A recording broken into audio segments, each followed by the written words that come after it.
Hey guys, back with another video this week, 2 weeks in a row. So went a couple months without having a video, and then good stuff at the auction the past 2 weeks. Unfortunately, no vintage watches this week.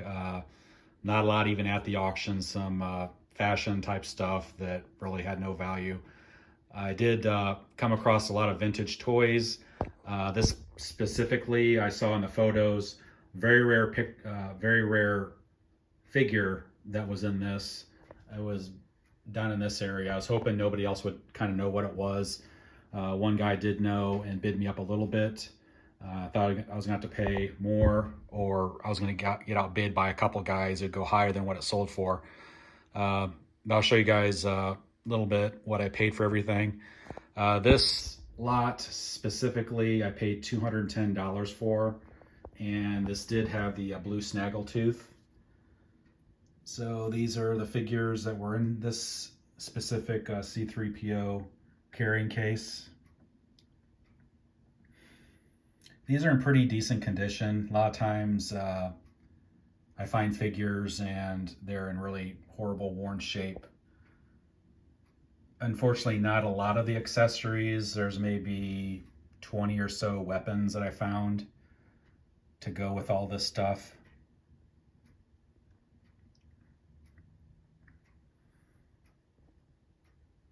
So these are all the figures.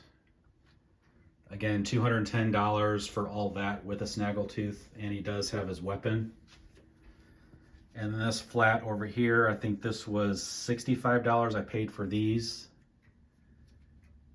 And this lot actually had a A-wing pilot in it.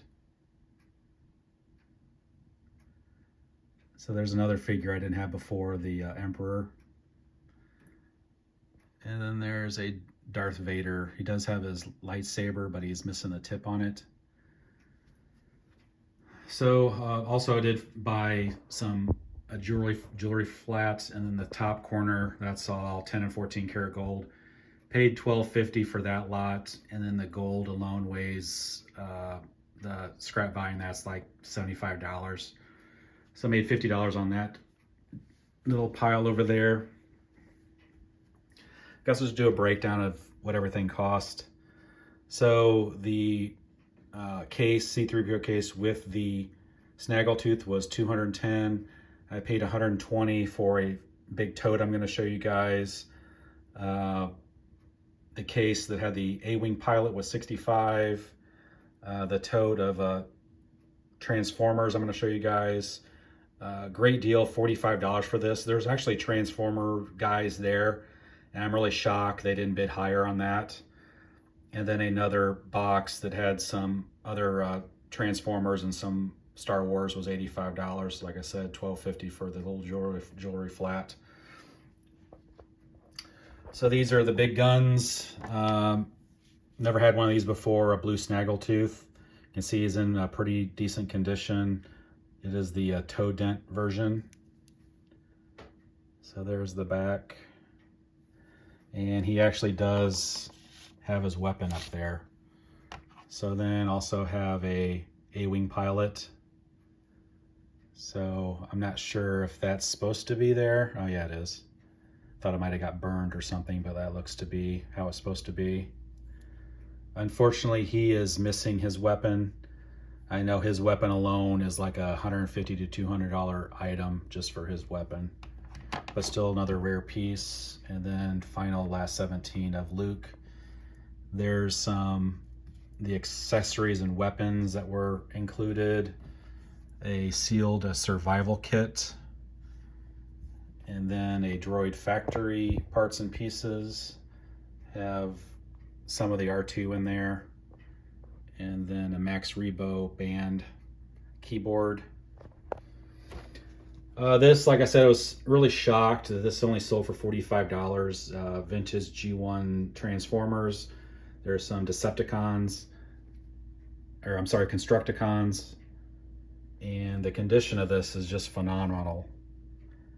Usually when I find stuff like this in the vintage toy realm, they're always beat up, missing parts, stickers are worn off, paint is chipped on the metal pieces. but the condition is just outstanding on this stuff. I really don't think the kid that had this really even played with it much at all. There's some Soundwave cassette tapes. They actually have the accessory parts to some of this stuff. I think there's like a total of 6 of them in there. So I think just these alone with the accessories are probably $30 a piece. So just 1 or 2 of those pays for this entire lot. And then some card backs in the bottom there that they saved. So in the $120 bin, this was sitting on top. I've never actually bought one of these before, and they can be pretty pricey. I think it's from 1975 Mattel. It's 1999 Eagle spaceship. It is missing a lot of the parts to it, like the top hatch canopy is missing. Like the glass on top of there. Does have the 3 figures, not in the best of shape. Looks like they have some helmets. There are missing some other parts and pieces to it. It does have almost all, except for one, of the landing gear on it. But believe it or not, that might be worth $200 to $250 just for that as is.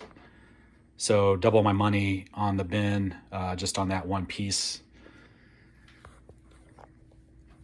This is the stuff in the bottom of the tote. Like I said, I paid $120 for everything that was in here. The rest of the stuff is over there.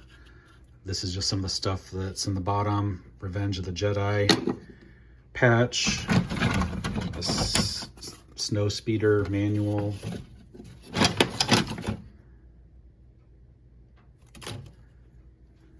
It's like a blaster. It's missing the battery cover on it though. It does have a stock. Usually those are always missing on these. Just some other miscellaneous parts and pieces. There's a panel for a TIE fighter, a mini rig, and then some X-Wing cannons, and some other parts and pieces. Just the parts and pieces sell well, so there might be $150 worth of parts just in this. Another TIE fighter cockpit. This was kind of cool. It's missing all the parts and pieces to it, but it's a Shark game from 1975.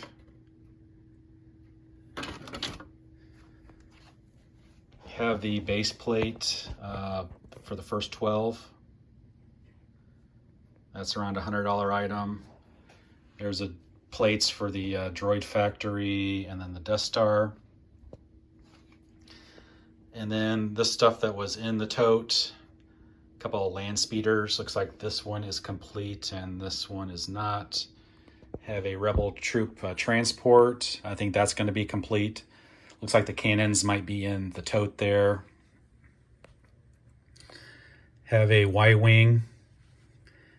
And looks to be complete. It is missing the bomb though. And then the Death Star trash compactor does have the monster with it. And then really hard to find the trash. That seems to always be missing. And then another cardboard figure. I'm not sure what that was too. And then this stuff that was in the $85 tote. Have a in the box Ultra Magnus. Does look complete, like everything's in there. Some other G1 Transformer toys in there in really nice cosmetic condition. The R2-D2 light switch. And as a bonus, I love finding when I buy flats like that to sell stuff to help pay for it. And, you know, just stuff like this. So this was in that box. This Voltron sword. And just this looks to sell for around $40 to $50. And then this Thundercat sword, that looks to sell for around $20 range. So almost 80% of my money back on that tote just by selling those two items. So again, this is what I picked up. $600 spent. I think I did well. Would you guys have, you guys that do collect toys and know about toys, would you guys have paid $600 for this lot? Again, I want to thank you guys for watching, and I'll see you next time.